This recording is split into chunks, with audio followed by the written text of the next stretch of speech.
Okay, we continue to show you going how to do in a corner again. So we just show you a couple of times. I told them to do the corner so you can see how it's sewing. And the binder beam adjusts as you see it sewing.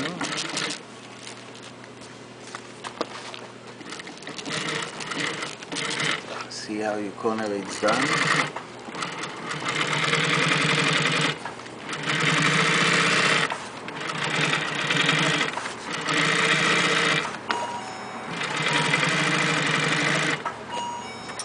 Now coming to the end to close it.